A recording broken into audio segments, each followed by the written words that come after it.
And maybe we've seen, I think it's mainly been Empire that have been trying Leshrac in a core position since the buff to Pulse Nova. But I'm expecting IG to play it as a support. Of course, the combo between Disruption into Split Earth is easy to land and is really powerful. But I would love if this was a core, but I doubt it against the DK heroes. You probably don't want to run a core Leshrac into this kind of stuff. Yeah, I don't think we'll see a core Leshrac, and well, now they go for the TA, so looking more and more like a support.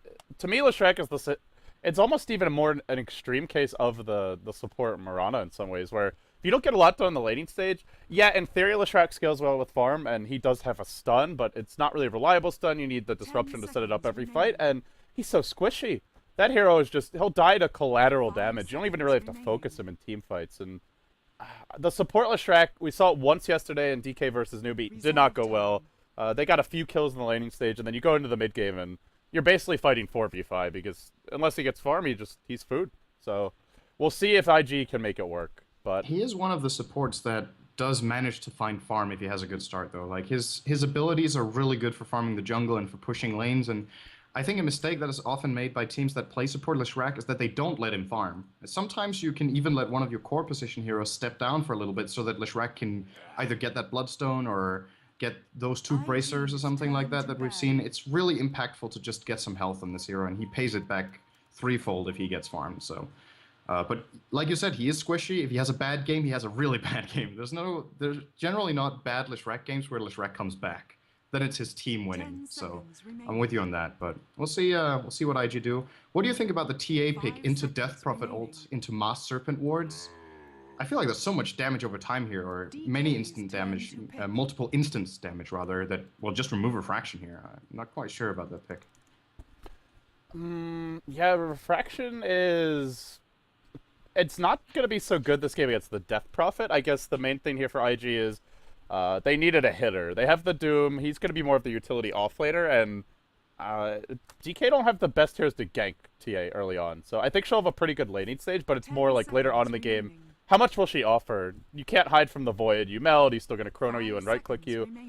Death Prophets will quickly remove your refraction, and I think DK are threatening IG a lot after the laning stage here, Sid. Like, they get to level 6 on Shadow Shaman and Death Prophet.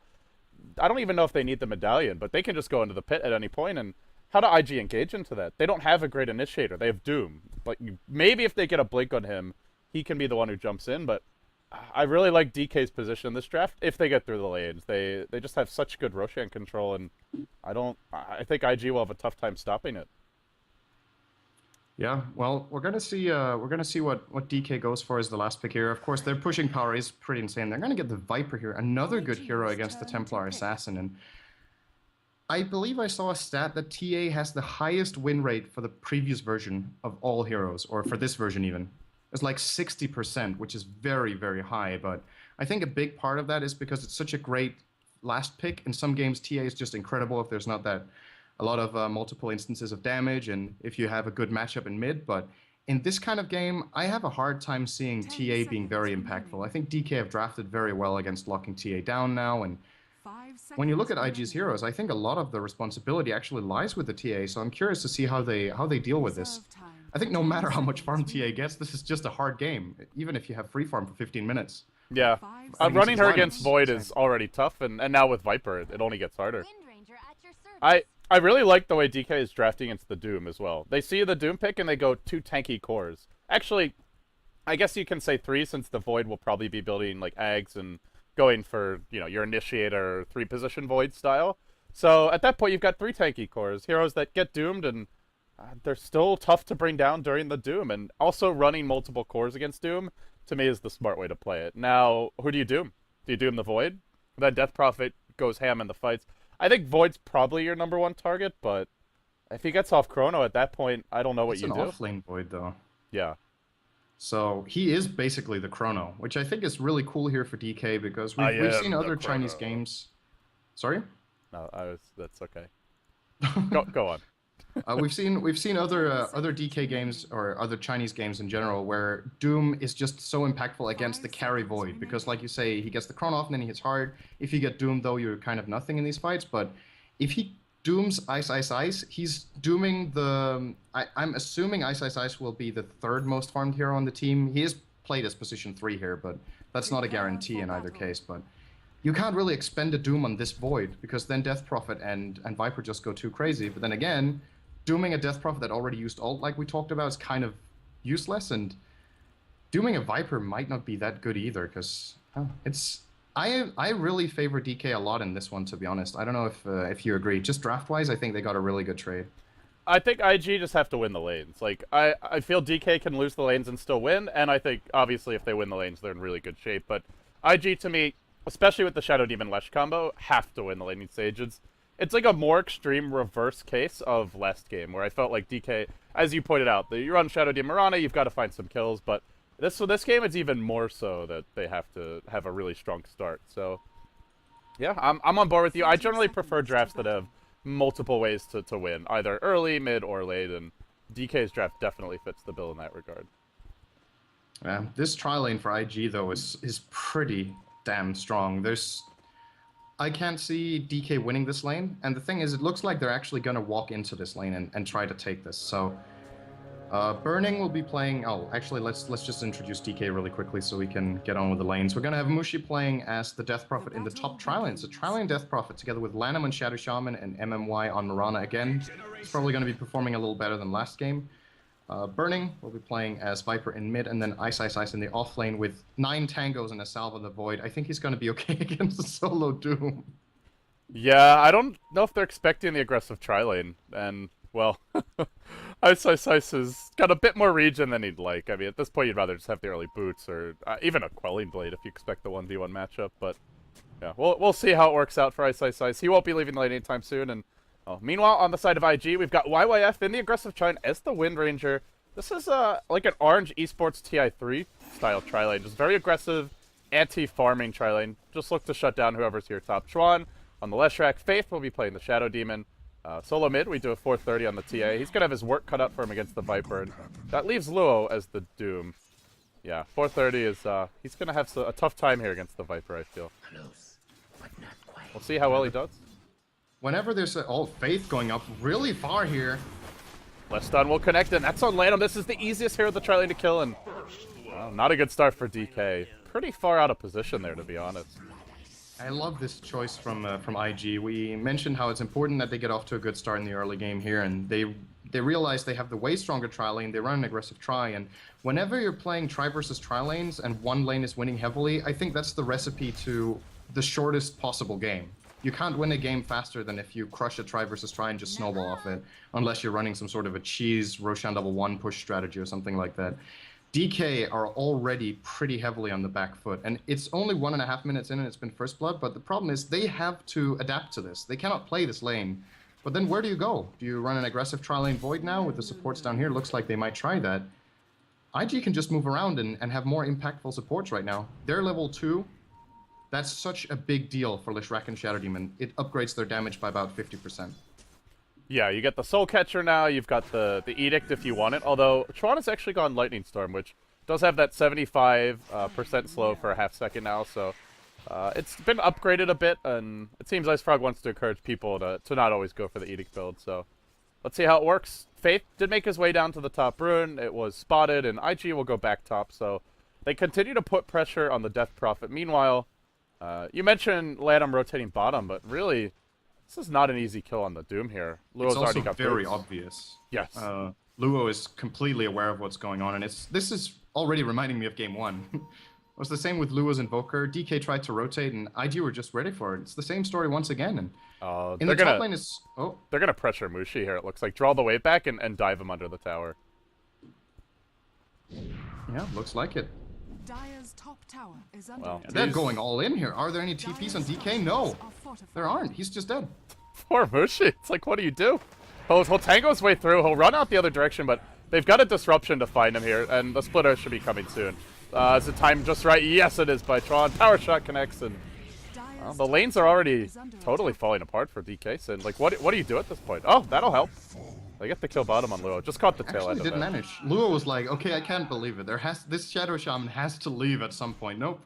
Lanham actually hung around here for like 1.5 minutes before he started moving in for that kill, but Yeah, this is a really important play for DK to get something out of it. Doesn't really matter where they get the kills, just get some levels on your supports. Lanham is now level 3, Mirana's still level 1, but he's leeching some experience from burning mid to get the level 2 for the leap skill point, and maybe they can find some other kills then, because this top lane is just flat out lost. Mushi won't farm, the tower is already down to 1/3 HP because of the Basilius ring on YYF and the 2 kills, so... See if DK can find some more kills here. Actually, Luo is going to find Lanham. And that means the mid lane gank will not be happening, I think. Yeah, this is already a tough kill for Burning. He does have the 2 points of poison attack, but this early on, they don't have that much just follow-up damage after you move Refraction to kill him off. And actually, they have a single sentry in MMY, so they'd at least be able to see him if he goes into meld here. But 430 will rotate out, and now he's going to find Lanham. Uh-oh. This could be trouble. There are boots online, and Lanham should be able to make his way out, but the tower already falls. That's a tier 1 down top lane, and... You know, often when we see teams take these early enemy safe lane towers, it comes at the cost of experience, but Sind, they've got plenty of experience here with the kills. We've already seen a level 3 Leshrac, the Shadow Demons at level 3. They're actually getting the level advantage on their supports and taking the early tower. That is a big concern for DK. The thing DK has got going for them is the mid lane, though. Burning has a very easy lane playing Viper against TA, and he's getting way more farm here than Ferrari is, and... Often, or at least in the past, I wouldn't say very recently, but let's say a month ago, Ferrari was kind of the driving force, no pun intended, behind IG winning a lot of their games. It was Ferrari making a big impact in the mid game, and he's being shut down quite a bit in this game by Viper, and he is on a very farm-dependent hero in TA, so we'll see if DK can get something off of that. The timing not right here for IG. They go for the Disruption Soul Catcher. Follow-up stun, and the stun misses. Not that it would have mattered. DK descend in numbers, and they'll find us pick off there out of support, but it was a pretty big rotation to get that kill all the same. Yeah, nice pun, by the way. Yeah. To be fair, I haven't given you much competition with some of my brilliant one-liners today. So. I liked your Hawk joke last game. My Hawkward comment. Bot lane, Ice actually man-fighting against Luo here. I don't think Ice will win this one, and he will retreat. He has a lot of regen, though, so I guess he doesn't mind trading all those 9 tangos in south being put to use here.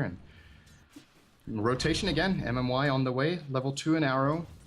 This is actually a pretty easy kill, but Faith is predicting this and is ready here with a disruption. This could be a pretty big play for IG here if they can just make this chrono get wasted, and they will. Oh, there's a disruption ready. It's going to find him, and that'll block the arrow from coming through as well. Luo lives easily.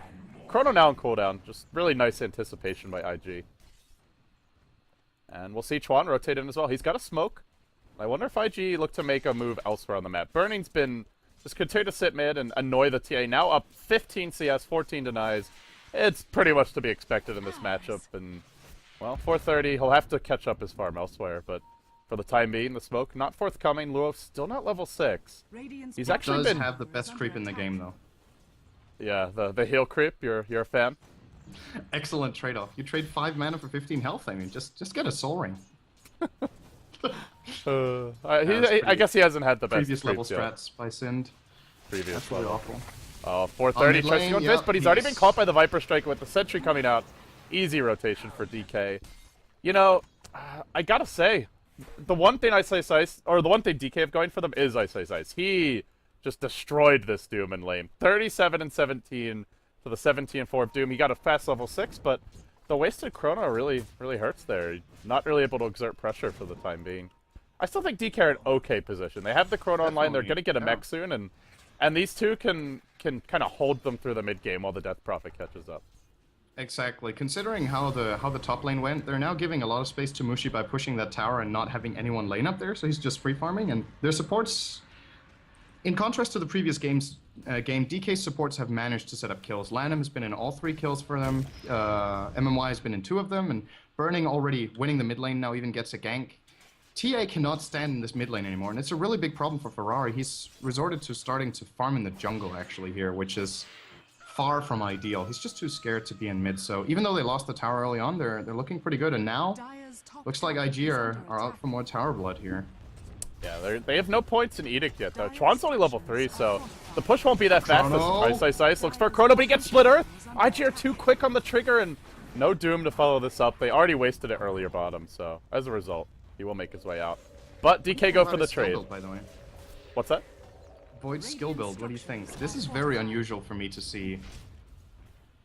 Oh, I guess he didn't need more points in the passives because he was already winning the lane against Doom, and so this way he has the best possible initiation for the team. I imagine that's the idea for Ice Ice Ice.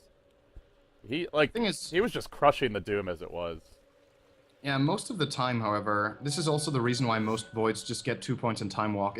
Most of the time it's enough for the early game. The 900 distance and then the AoE of the Chrono allows you to initiate from Fog pretty much and get a good Chrono off. But this, of course, does reduce the cooldown and improve the slow by quite a bit. And I think a lot of the time you just forget that Time Walk actually has an attack speed slow. So if he jumps over a hero like TA, it does make a pretty big difference that this Time Walk jumps across a couple of heroes for Ice Ice Ice. It's mostly just a positioning skill, but it does quite a bit more than that if used correctly. Yeah, and I mean, speaking of which, 430 has gone for the phase boots build, so he doesn't really have much attack speed to begin with, and yeah, his physical DPS will be limited. It looks like for IG, after a great early start, Sin, they've kind of petered off. They're only up 1,500 gold. They're down on experience, and all things being equal, if this just heads towards the mid or even the late game, I gotta favor DK. I think IG are the ones with pressure on them to make plays. Not to mention, the TA is their main damage dealer for this stage of the game, and 430, as mentioned, he's resorted to jungling. He's not farming particularly well. Doing better than I would have expected at catching up, but yeah, still in the end, I think it's DK who are in a more comfortable position for now. Yep, I agree. Let's see, in the mid lane, TA, level 8, 44 CS. He's going for a drum first here, which in many cases, you know, it's like in the last game when he was playing Void and you were like, he wants a little bit of everything. That's what drum does. It's good at a lot of things, but not great at anything. So we'll see if it's going to pay off here for Ferrari, of course. Oh, he's actually going to run straight into gank. Oh, he actually managed to get away from that. That was really close. That could have been a really bad time, but he just happened to run into them from the high ground. If he's on the low ground, that's an easy kill for DK. Oh, actually, no, they weren't running with detection, so maybe not. Still, yeah, let's see. They don't really have any damage over time if the target is invisible. So you're right. Eric Chrono here from Ice Ice Ice. Very easy kill on Faith. Will they get a second one?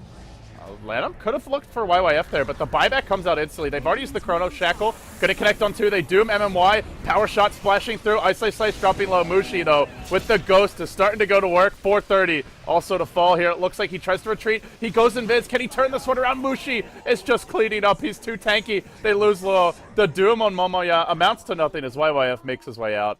That was with a buyback, and they still lose the fight. A dieback for the Shadow Demon. To be honest, his goal not very important in this game, but just a sign of the times that IG buy back and still die again on a hero. That's 4 deaths for 2. The mech from Burning was so important in that fight. IG landed their spells so well there. They got a 2-man Shackle from Windranger into a 2-man Split Earth from Chuan here on the Leshrac, and they actually had the damage it took to bring down DK's lineup if it weren't for that mech. And now... And that was it, you know? Like, that's the problem. Like, they hit the 2-hero Shackle, and then they hit the Split Earth, and then that was it. They just don't have follow-up damage, and this is the one thing Windranger really struggles at as an offlaner. YYF, by the way, I don't know if we mentioned this, did go for a Midas. So I guess IG are looking to, you know, looking for more out of him than your standard offlane Windranger, but IG just like damage Sin. Like, they just didn't have the follow-up. That was a beautiful Shackle, beautiful Split Earth, and then nothing. And the other thing is, we see the problem for Doom this game. If he doesn't Doom Death Prophet before she ults, he just like threw a Doom out on Mirana, and even if they kill her, who cares? She's not that important to the team at that point, and to make matters worse, they didn't. But I feel like Luo, until he gets a Blink, just has no way to really control these fights whatsoever. I think Blink Dagger first here actually is the best choice as well, because they need that. They need to find a way of initiating into these fights that enables, especially Ferrari, to go in. You saw he actually did a really good play in the end, managing to secure them 2 kills, but he did die for it, and he can't commit yet, because no matter, as long as the correct hero on DK doesn't get doomed, this is not a game for TA to commit into any fights in. Even after getting a BKB, it's still going to be hard. I don't even know what I would go for as TA in this game. It's just going to be really difficult. And yeah, I don't see if BKB feels almost useless. Like, DK's mostly physical damage, and there's Chrono. So yeah, I don't know what you would build here. I think you just go like Blink Dagger maybe, or just Glass Cannon TA and just go straight for a damage item. I don't think defensive items will even help you. If you get caught, you're gonna die no matter what. I'm tempted to agree with that. The only problem is if he goes for a full glass cannon build, he's still gonna be so afraid of using it because he has to come in close, and anything that catches him is a death, even if he just gets hexed. I think it goes back to what you said before, which is just that TA just does not match up well against this DK lineup, and particularly against the Void. The Chrono is just such a psychological problem for 430. Bot lane. Gonna have another tower trade here, it looks like. Xuan doesn't have Edict though, so the push is way faster for DK, and I don't even know if IG can actually even get this mid tower, so it's gonna be a 2-for-1 trade for DK here, it looks like. And MMY is being caught out here by 430. Really far behind. He has a Yules. 14 minutes in. Face Yules. It's pretty good. Meanwhile, MMY is being dove bottom lane 430. There's your drive-by. Pun intended. They will clean him up. Now, Ice goes in mid. He chronos, and it only connects here on Chuan, but it really keeps Faith out of position. He tries to walk in, get off the defensive disruption. He will do so, but I think it's already too late. Then Ice is doomed after chronoing. Huh.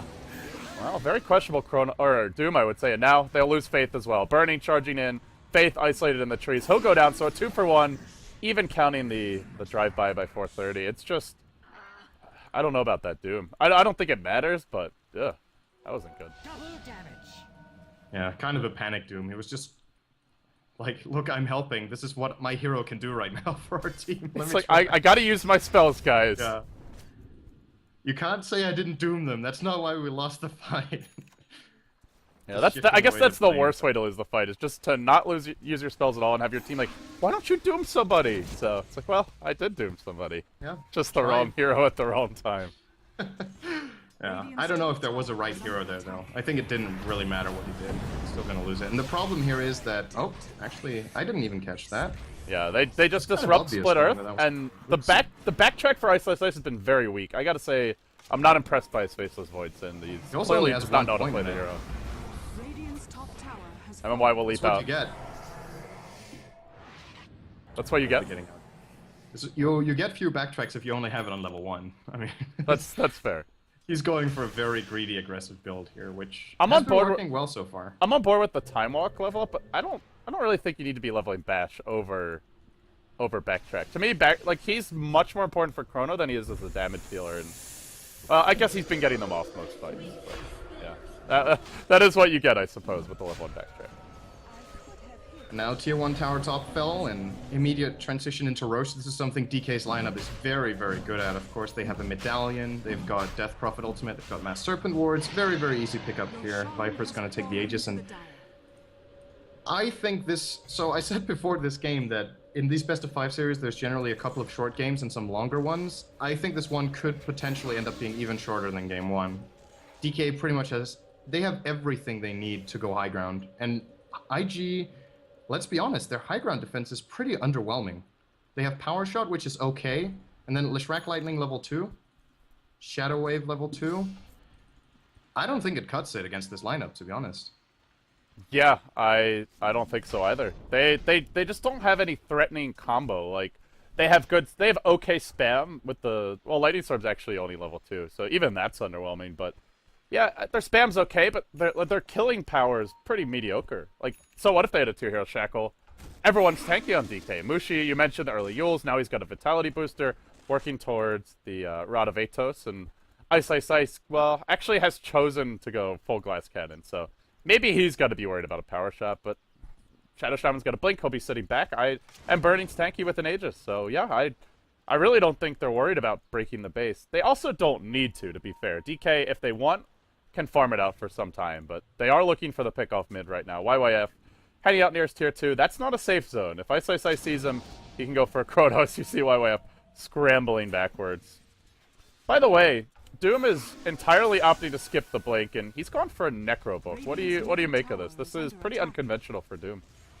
I think it's a desperate attempt at having some more teamfight presence, just having something more to throw at DK so they stand a chance in the teamfights, because they know this is not going to be one of those late game matches, most likely. It looks like DK aren't interested in that, so they need something that has value right now, and they're thinking a Necrobook could make a difference, just a little bit more passive damage during the fight. If it gets killed by Mushi's ultimate, maybe he dies from the reflected damage, etc., but Arrow... Oh! Faith will probably just get, yeah, okay, he's gonna die. Yeah, he caught that one, man. He caught it like a champ, and now Luo, he'll be next. He's hexed out, he's isolated in the Chrono, and Down he goes. There's a buyback from the Doom here, but the wards and the Death Prophet ult are still cleaning up the tower. The tier 3 will fall soon. The Viper about to come back for round 2 of his lives. He gets doomed immediately, though. Maybe with the buyback, IG can turn this suddenly. Oh, that Chinese Great Wall of China high ground defense works its magic, and IG they'll hang on for now. Albeit it cost them a buyback from the Doom, but that's a pretty decent defense, all things considered. These shackle shots from YYF are so damn good. He finds the perfect angle once again, and looks like Chuan and YYF just have really good synergy in this game. It's not like it's close to not landing the combo with Split Earth. It's just Chuan knows the shackle is gonna land before it does. He's already ready with the Split Earth and hits it perfectly once again. And that shackle shot just saved the racks, hands down. If that would have missed, that was probably a lost game right there. So big play so far from YYF. He also hasn't died yet. He's been playing a really solid game, but just the composition of their lineup, I think he's perhaps also the hero that has the easiest time against DK's heroes. Ferrari, going greedy here on Ice Ice Ice, that's not going to work. Yeah, I thought that was going to go south for Ice Ice Ice. He went in with Mask of Madness activated and no chrono.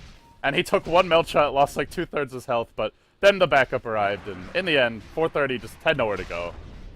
His Blink Dagger was disabled, could have melded, but DK would have been ready for that. Well, actually, no, they still don't have detection. What's surprised about that? But either way, Sin, I guess the other thing to mention is they did take the tier 3 mid. In spite of that being a really good hold by IG, now they've got to do it again without a tier 3 tower and without a Doom buyback. Yep. So one more good chrono, and that's the first lane of Rex for DK. There is no Aegis this time around, though, so I guess it's in that regard kind of even, but I think the tier 3 tower is the bigger deal. DK have way more flexibility in how they can position themselves now. I don't think Mushi had the ATOS in the previous fight as well, which, considering his start, he's done a great comeback here. Duel's ATOS at 20 minutes is very nice here. And this is not very nice so for 430. slow. Chrono. Oh, comes in and connects on 2. 430 was disrupted, but that's only going to set up an easy kill on him. They'll lose 2. They're probably losing their first lane of racks here as the wards begin to pound away, and the glyph will be popped, but it feels like a desperation glyph. Still the ward stands strong, burning Mushi in the front lines, banging away, and they'll punch the front door down soon enough. Chuan actually gets caught out, catches an arrow by MMY. Down he goes. DK marching forward, cleaning up the first lane of racks, retreating out easily, and IG just can't fight into it. They know it. They know round 2 will come soon enough. They'll lose their second lane of racks, and they can't go into this much damage. Once the Death Prophet wards get dropped, it's all over Red Rover. So GG, DK they've made it what was once a best of 5, now a best of 3 as they take game number 2. Yeah, and what's funny about this is that a lot of people were expecting, best of 5, these two Chinese teams have a tendency to play late game. This series is going to take 5 hours plus. We've now had 2 games that were less than 30 minutes each. I think the first one was like 26 or 27 before DK conceded. Now IG only 21 minutes in. So 45 minutes of Dota over 2 games so far, and I would still be surprised if we don't get one of those long games, LD, but so far we haven't even been close. Yeah, this is